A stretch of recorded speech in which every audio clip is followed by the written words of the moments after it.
صلاة و سلام علیک یا سیدی یا حبیبی یا رسول اللہ صلی اللہ تعالی علیہ وسلم۔ معزز حاضر محترم سامعین اکرام، اللہ تبارک و تعالیٰ کا بے انتہا فضل و کرم ہے کہ اللہ تعالیٰ نے ہم تمام کو دنیا میں اسلام جیسی اور ایمان جیسی انمول نعمت سے اللہ نے ہمیں سرفراز فرمایا ہے۔ ہمیں اس پر اللہ تعالیٰ کا شکر بارہا بجا لانا چاہیے، اور ساتھ ہی ساتھ ایمان اور اسلام کی جو عظمت ہے اس عظمت کو اپنے سینوں میں ہمیشہ محفوظ رکھنا چاہیے، چونکہ قرآن کریم میں اللہ تبارک و تعالیٰ نے متعدد مقامات پر، ایک نہیں دو نہیں کئی مقامات پر اسلام کی عظمت کو بیان کیا۔ ایک موقع پر ارشاد فرمایا، ان الدین عند اللہ الاسلام، بے شک اللہ کے پاس کوئی سچا دین ہے تو وہ دین اسلام ہے۔ اللہ کے پاس حقیقت میں جو دین مقبول ہے وہ دین اسلام ہے۔ اور ایک آیت میں فرمایا، وَمَن يَبْتَغِ غَيْرَ الْإِسْلَامِ دِينًا فَلَن يُقْبَلَ مِنْهُ وَهُوَ فِي الْآخِرَةِ مِنَ الْخَاسِرِينَ۔ فرمایا جو اسلام کے علاوہ کسی اور مذہب کو پسند کرتا ہے، کسی اور مذہب کی تلاش میں ہے، تو خالق کائنات اعلان کرتا ہے کہ اس کا وہ مذہب اللہ کی بارگاہ میں ہرگز قبول نہیں کیا جائے گا۔ اور جو اسلام کو چھوڑ کر کسی اور مذہب کو اختیار کرتا ہے، قرآن میں اللہ فرماتا ہے وہ بندہ آخرت میں نقصان اور گھاٹا اٹھانے والوں میں سے ہو جائے گا۔ وہ فائدہ اور نفع حاصل کرنے والا نہیں رہے گا، بلکہ نقصان اٹھانے والا رہے گا۔ اور ایک حدیث پاک ہے، رسول پاک علیہ السلام نے فرمایا کہ اسلام لانے کے بعد کفر کی طرف پلٹنا، مومن ہونے کے بعد، مسلمان ہونے کے بعد کفر کی طرف پلٹنے کو اپنے لیے ایسا ناپسند کرے جس طرح آگ میں ڈالے جانے کو ناپسند کرتا ہے۔ کوئی انسان یہ چاہے گا کہ مجھے آگ میں ڈالا جائے؟ ہر انسان آگ سے بچتا ہے، بھاگتا ہے، دوری اختیار کرتا ہے۔ تو فرمایا اسلام لانے کے بعد کفر کی طرف پلٹنے کو اپنے لیے ایسا ہی سمجھو جس طرح آگ میں ڈالے جانے کو ناپسند کرتے ہو۔ تو بہرحال ان تمام باتوں کا قرآن کی ان دو آیتیں اور اس حدیث پاک کو سنانے کا مقصد یہ ہے کہ آج اللہ تعالیٰ نے اپنے فضل و کرم سے ہمیں ایمان اور اسلام کی نعمت سے سرفراز تو فرمایا ہے، لیکن ہمیں اس پر غور کرنا ہے کہ ہمارے سینوں میں دھڑکنے والے دل میں اسلام کی کتنی عظمت ہے، ایمان کا کیا مقام ہے۔ یہ بات میں اسی لیے کہہ رہا ہوں، آج ہمارے جو تعلقات ہیں، ہمارے جو روابط ہیں، ہمارے جو کنیکشنز ہیں، بہت سے غیر مسلموں کے ساتھ ہوا کرتے ہیں۔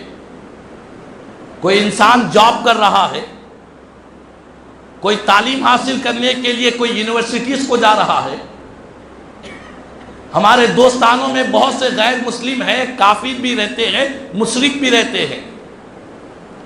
اور اسلام یہ نہیں کہتا کہ کافروں کے ساتھ، مشرکوں کے ساتھ احسان نہ کیا جائے، نرمی نہ کیا جائے، یہ اسلام نہیں کہتا، بلکہ اسلام تو یہ کہتا ہے کہ تم زمین پر رہنے والے ہر انسان کے ساتھ نرمی کرو، زمین پر بسنے والوں کے ساتھ تم احسان کرو، آسمان والا تم پر احسان فرمائے گا۔ اور یہی تعلیم ہمارے اولیاء اللہ بزرگان دین نے دی ہے۔ ان کی بارگاہوں میں آنے والے، ان کی چوکھٹ پر آنے والے مسلمان بھی ہوتے، کافر بھی ہوتے، مشرک بھی ہوتے، یہودی بھی ہوتے، نصرانی بھی ہوتے، عیسائی بھی ہوتے، مجوسی بھی ہوتے، ہر مذہب کا، ہر دھرم کا ماننے والا اللہ والوں کے دربار میں آتا۔ آنے کے بعد ہوتا کیا؟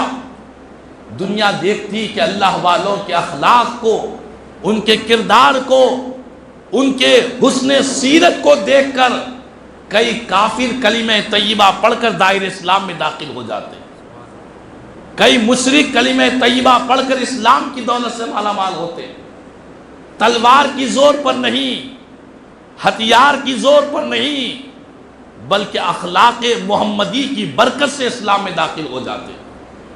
رسول پاک کے جو پیارے پیارے اخلاق ہیں، ان اخلاق کو دیکھ کر، ان کے کردار کو دیکھ کر اسلام کے دائرے میں داخل ہو جاتے۔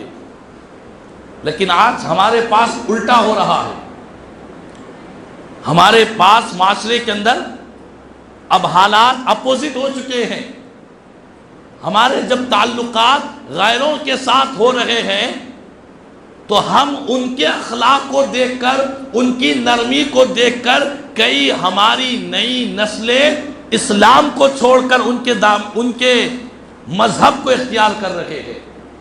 ایسا ایک نہیں، دو نہیں، ایسے سینکڑوں واقعات ہماری سرزمین ہند کی مختلف ریاستوں میں، مختلف اسٹیٹس میں کئی ایسے مقامات ہیں جہاں پر کئی مسلمان لڑکیاں، کئی کلمہ گو لڑکیاں، کئی مسلم بہنیں، کئی اسلام کا چادر اوڑھنے والی خواتین غیروں سے جب تعلقات قائم ہو رہے ہیں، ان کے ساتھ میل ملاپ ہو رہا ہے، ان کے ساتھ تعلیم حاصل ہو رہی ہے، ان کے ساتھ بیٹھ کر جاب کیا جا رہا ہے، کام کیا جا رہا ہے، آہستہ آہستہ غیروں سے ہماری لڑکیوں کے تعلقات بڑھتے بڑھتے اس حد تک پہنچ چکے ہیں کہ وہ اسلام کو چھوڑ کر، کلمہ طیبہ کو چھوڑ کر، ایمان کو چھوڑ کر غیر مسلموں کے ساتھ شادیاں کر رہی ہے اور ان کے مذہب کو اختیار کر رہی ہے۔ استغفر اللہ، نعوذ باللہ من ذالک۔ یہ فتنہ ارتداد ہے۔ ارتداد کے فتنے کی یہ جو لہر ہے، اس لہر میں سینکڑوں لڑکیاں ہماری بہہ چکی ہے اور کئی لڑکیاں بھی اس کام میں بہہ رہی ہے۔ تو آج ہماری ذمہ داری بنتی ہے، سب سے بڑا جو کام ہمیں کرنا ہے کہ مخلوط جو تعلیم ہو رہی ہے، جہاں پر لڑکے اور لڑکیوں کے درمیان کوئی فرق نہیں ہے، ایک ہی چھت کے نیچے بیٹھ کر، ایک ہی بینچ پر بیٹھ کر مسلم اور غیر مسلم لڑکے اور لڑکیاں مل کر جو تعلیم حاصل کر رہی ہے، اس کے بہت برے اثرات معاشرے میں مرتب ہو رہے ہیں، اس کے بہت خطرناک نتائج ظاہر ہو رہے ہیں، چاہے وہ تعلیم ہو، چاہے وہ کہیں پر جاب ہو یا نوکری ہو۔ جو ہماری لڑکیاں جاب کے لیے، نوکری کے لیے باہر نکل رہی ہے، ان کے تعلقات، ان کے ساتھ کام کرنے والے بہت سے غیر مسلم لوگ ہیں، ایک ہی جگہ بیٹھ کر، ایک ہی دفتر میں بیٹھ کر، ایک ہی آفس میں بیٹھ کر روزانہ ان کی ملاقاتیں ہوتی ہیں، ساتھ کھا رہے ہیں، پی رہے ہیں، بات چیت ہو رہی ہے۔ آہستہ آہستہ یہ تعلقات بڑھتے بڑھتے اس حد کو پہنچ رہے ہیں کہ ہماری لڑکیاں ان کے ساتھ شادیاں کرنے کے لیے تیار ہو رہی ہے۔ استغفر اللہ، نعوذ باللہ من ذالک۔ تو کہنے کا مقصد یہ ہے کہ آج سب سے بڑی جو ذمہ داری ہے اس میں، اس مسئلے کو حل کرنے کے لیے، اس کا جو تدارک ہے، اس کو روکنے کے لیے سب سے بڑا جو کام کرنا ہے وہ گھر کے سرپرستوں کو کرنا ہے، وہ ماں باپ کو کرنا ہے۔ والدین کی ذمہ داری بنتی ہے کہ والدین خواب غفلت سے بیدار ہو جائے، اپنے نوجوان نسلوں پر نظر رکھے، چاہے وہ لڑکے ہو یا لڑکیاں ہو، ان کے سینوں میں ایمان کی عظمت کو بٹھایا جائے۔ ایمان کیا چیز ہے؟ ایمان کا مقام و مرتبہ کیا ہے، ایمان کیسی عظیم نعمت ہے، یہ ہماری نسلوں کے سینوں میں اس کی عظمت کو بٹھایا جائے۔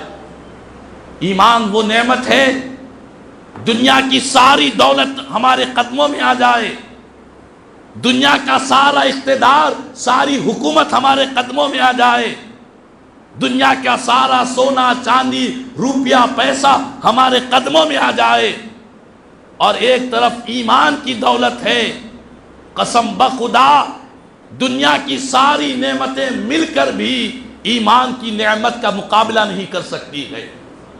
ایمان سب سے عظیم نعمت ہے جو اللہ نے ہم گنہگاروں کو عطا فرمایا ہے۔ ایمان سب سے اعلیٰ نعمت ہے، اسی نعمت کی بنا پر دنیا تو گزر جائے گی، ایک کافر بھی زندگی گزار رہا ہے، ایک مومن بھی زندگی گزار رہا ہے، ایک جانور بھی گلی میں زندگی گزار رہا ہے، زمین پر رینگنے والے چونٹیاں بھی زندگی گزار رہے ہیں، لیکن مرنے کے بعد انسان کے جسم سے جب روح پرواز ہوگی، جب قبر میں ڈالا جائے گا، تب پتا چلے گا کہ ایمان کیا نعمت ہے، ایمان کتنی عظیم نعمت ہے۔ اسی ایمان کی بدولت قبر جنت کا باغ بنے گی، اسی ایمان کی بدولت حشر کی ہولناکی سے انسان محفوظ رہے گا، اسی ایمان کی بدولت اللہ تعالیٰ جنت عطا فرمائے گا۔ اگر ایمان نہیں تو مومن کے بغیر کسی کافر مشرک کو جنت میں جگہ نہیں ہے۔ جنت جو دائمی نعمت ہے، جو کبھی ختم ہونے والی نعمت نہیں ہے، جو اس کی نعمتیں کبھی مٹنے والی نہیں ہے، وہ نعمتیں کب ملے گی؟ جب دنیا میں ایمان سلامت رہے گا، ایمان کی بدولت جنت ملے گی، ایمان ہی کی بدولت آخرت کی ساری نعمتوں کا تعلق ایمان کے ساتھ میں ہے۔ تو اس ایمان کی عظمت کو، ایمان کا احترام کو، اسلام کی عظمت کو آج ہماری نسلوں کے سینوں میں پیدا کرنے کی بہت ضرورت ہو چکی ہے، پہلے سے بڑھ کر ضرورت ہو چکی ہے۔ پہلے ایک دو واقعات سننے میں آیا کرتے تھے، آج سینکڑوں واقعات اخبارات اٹھا کر دیکھیں، فلاں ریاست سے 500 مسلمان لڑکیوں نے کافروں کے ساتھ شادی کر لی ہے، اسلام کو چھوڑ دیا ہے۔ یہ اخبارات کی سرخیاں آپ کو بتلا رہا ہوں۔ ہندوستان کی مختلف ریاستوں کی کئی لڑکیاں اسلام کو چھوڑ کر، ایمان کو چھوڑ کر غیروں سے شادیاں کر رہی ہے، پیار اور محبت کے نام پر اسلام کو ٹھکرا کر نعوذ باللہ دوسرے مذہب کو اختیار کر رہی ہے۔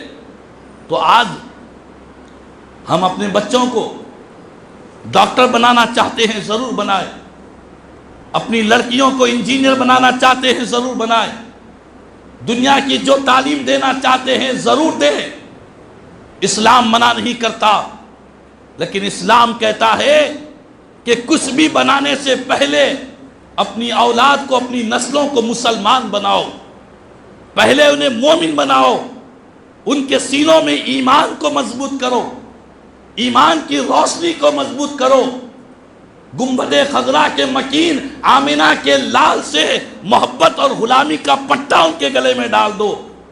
جب رسول پاک کی محبت، حضور کی وفاداری کا پٹا گلے میں رہے گا، سارے کفرستان میں بھی رہ کر ایمان کی شمع کو روشن کرتا رہے گا۔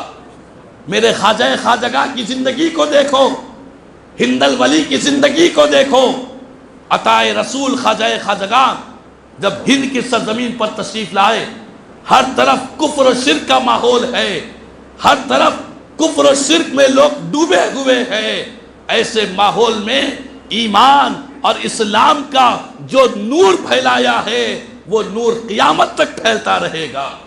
تو ضرورت اسی بات کی ہے۔ علامہ اقبال نے فرمایا تھا کہ محمد سے وفاداری تو ہم تیرے ہیں صلی اللہ علیہ وسلم، کہ محمد سے وفاداری تو ہم تیرے ہیں، یہ جہاں چیز ہے کیا لوح و قلم تیرے ہے، یہ جہاں کیا چیز ہے، یہ جہاں تو مٹنے والا ہے، فنا ہونے والا ہے۔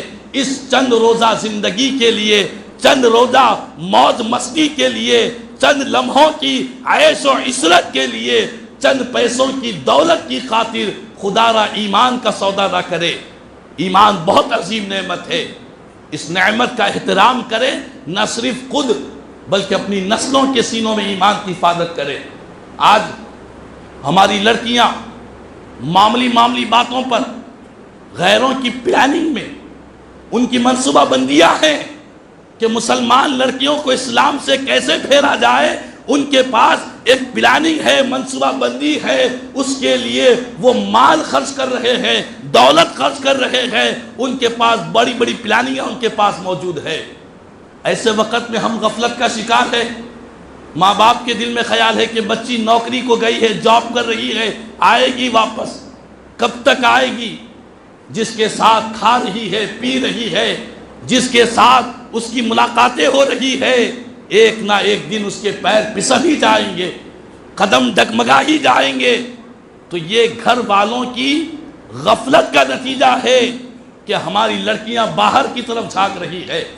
ہم خود بیدار ہو جائے، اپنی آل اولاد پر، اپنی لڑکیوں پر، لڑکوں پر خصوصی توجہ دیں اور دیکھیں کہ ان کا اٹھنا بیٹھنا، ان کا چلنا پھرنا، وہ تعلیم حاصل کر رہی ہے، کن سے ملاقاتیں ہیں، ان کے پاس موبائل فون ہے، کن سے ان کے کنیکشنز ہیں، ان سب پر نظر رکھنا یہ کس کی ذمہ داری ہے؟ یہ مسجد کے خطیب کی، علماء کی، واعظین کی، مبلغین کی ذمہ داری نہیں ہے، نہ کسی پیر کی ذمہ داری ہے، یہ گھر کے سرپرستوں کی ذمہ داری ہے، یہ گھر کے ماں باپ کی ذمہ داری ہے۔ جو گھر کے بڑے ہیں وہ اسی لیے بڑے نہیں کہ گھر پر حکومت چلائے، وہ اسی لیے بڑے ہیں کہ گھر کے اندر دین کا ماحول پیدا کرے، وہ اسی لیے بڑے ہیں گھر کے نظام کو بہتر بنائے، وہ اسی لیے بڑے ہیں گھر کے اندر اللہ اس کے رسول کی محبتوں کے پیغام کو عام کرے۔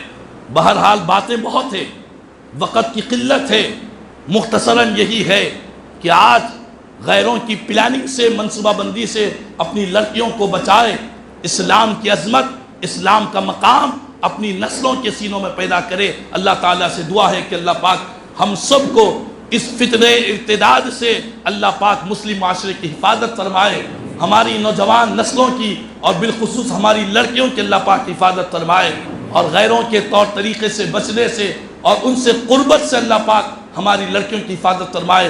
کہنے سننے سے زیادہ مجھے ہم تمام کو عمل کی توفیق عطا فرما۔ آمین ثم آمین۔ الحمدللہ رب العالمین وما علینا الا البلاغ المبین۔